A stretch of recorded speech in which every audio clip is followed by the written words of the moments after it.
どうも、ポンです。マガジン本誌のガチャクタがかなり激アツということで、コミック16巻から始まって、マガジン本誌では現在大白熱中のドルフェス編について解説していきます。コミック16巻までのネタバレを含みますので、未読の方はご注意ください。また、ネタバレとまではいかなくても、ドルフェス編を解説するのに、少しマガジン本誌最新150話までの内容に触れますので、何も前情報なしでガチャクタを追いたいコミック派の人もご注意ください。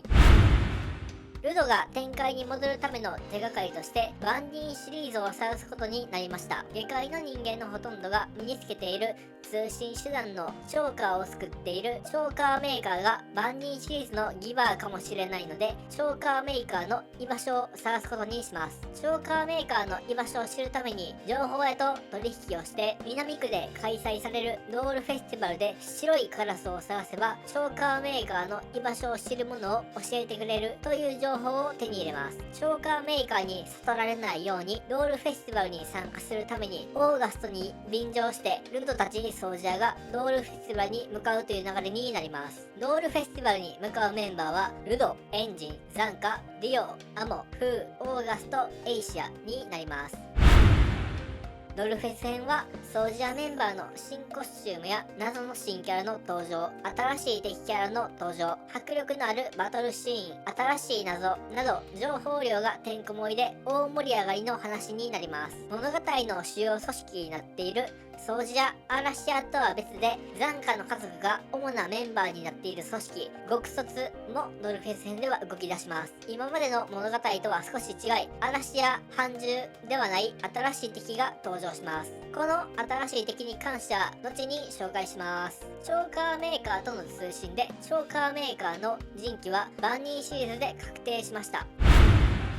ドルフェス編のテーマは支配になります。新しいボスキャラの能力は対象の血を飲むことで対象を操って支配することができます。その能力を使い下界のほとんどの人間がつけているショーカーを利用してドールフェスティバルにいる人間全員を支配し操り人形にして支配者になろうとしています。バンニーシリーズでチョーカーを作っているチョーカーメーカーもボスキャラに支配されている人間の一人で支配の能力で継続的にチョーカーを作らされています。チョーカーメーカーに盗聴されないようにチョーカーを外していたルドやエンジンたちソルジャーは支配から逃れていたので、操り人形になっている人たちを支配から解放するためにソルジャーと支配者の戦いが始まります。ガチャクタの世界のチョーカーは下界で最も便利な通信器具で誰でも持っていて依存しているという現実世界でスマホ的なものです。ドルフェス編の主な重要人物はトゥーリリー、チョーカーメーカー、キャスターマイモーの3人です。トゥーリリーはバトルには参加しませんが16巻の表紙にもなっている見た目がかなり奇抜な女性です。下界の大スターで歌、ダンス、マジックなどエンタメ系は何でもできる娯楽の女王です。チョーカーメーカーとは昔からの友人でルドにチョーカーメーカーと直接通信できるつけても敵に操られないチョーカーを渡してルドとチョーカーメーカーのつなぎ役になります。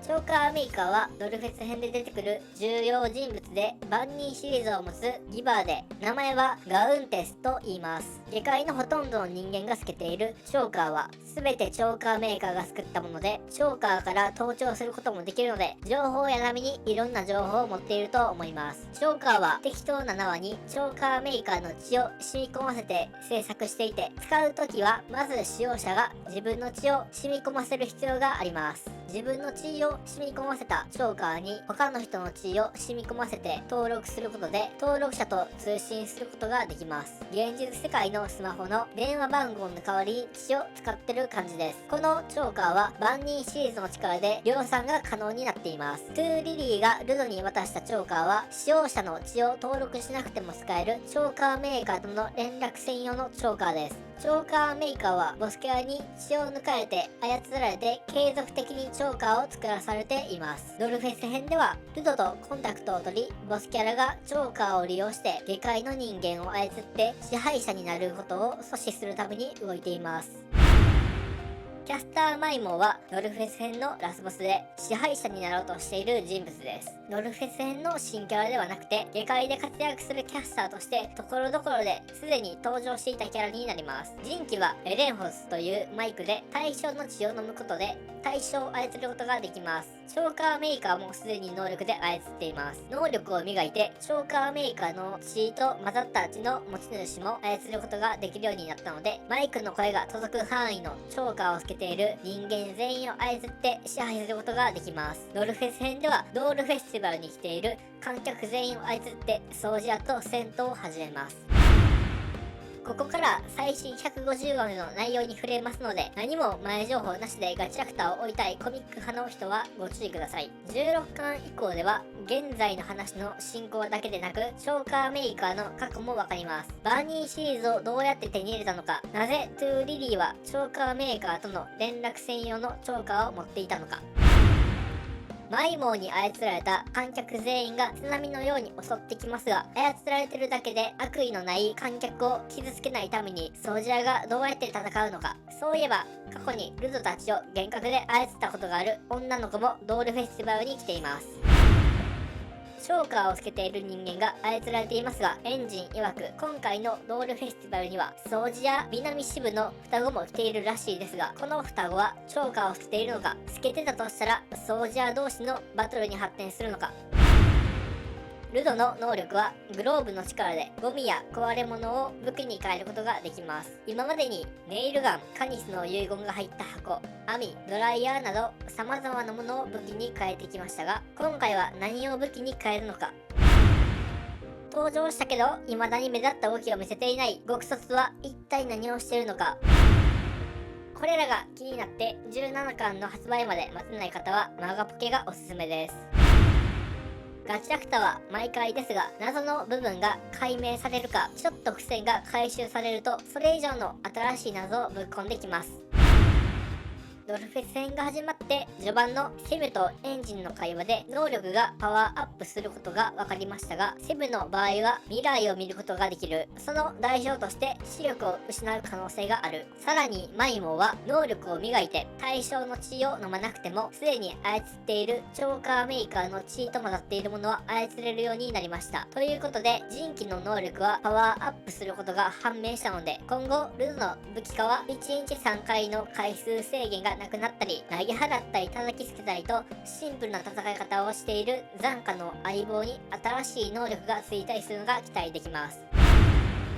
ルドに掃除屋の起源を伝えたり、フォロが手袋をつけたまま能力を使ったと知って表情が変わったり、自分の直属にアムを配置したりと、掃除屋ボスのコルバスの中でも何か大きな動きがあります。セミュ曰く何かを予見しているようで、近いうちに何か大きな出来事が起こりそうです。ということで今後ドルフェス戦が終わってからコルバスも大きく関わってくる話が始まって、ついにコルバスの人気と能力が判明するかもしれません。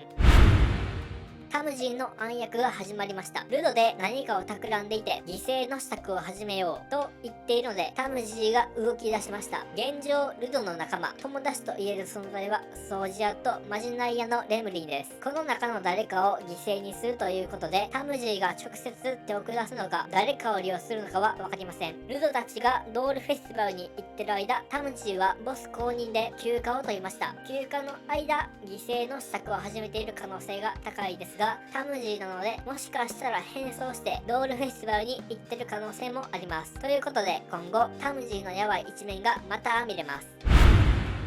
ドルフェス戦が始まって判明したのが、ルドの実の父の名前、アルト・シュアブレックです。アルト・シュアブレックもルド同様、シュアブレック家になります。確実にシュアブレック家と万人シリーズにはつながりがあるので、アルト・シュアブレックも万人シリーズを持っている可能性が高いです。ルドはドールフェスティバルにいる人たちを救う対価として、父親の情報をチョーカーメーカーからもらえることになっているので、ドルフェス編のラストでは、チョーカーメーカーが生きていれば、アルト・シュアブレックの情報が分かかります。ということで今回は現在進行形で大白熱中のドルフィス編の解説でした。1話進むごとに話が進展して謎が判明したり謎が増えたりと毎週すごい勢いで話が進んでいるので、習慣で追うと毎週の楽しみが確実に増えます。マガジン本誌はガチャクタ以外興味がないから渋るという方、安心してください。マガポケだとガチャクタだけ課金して最新話を読めます。以上、チャンネル登録と高評価お願いします。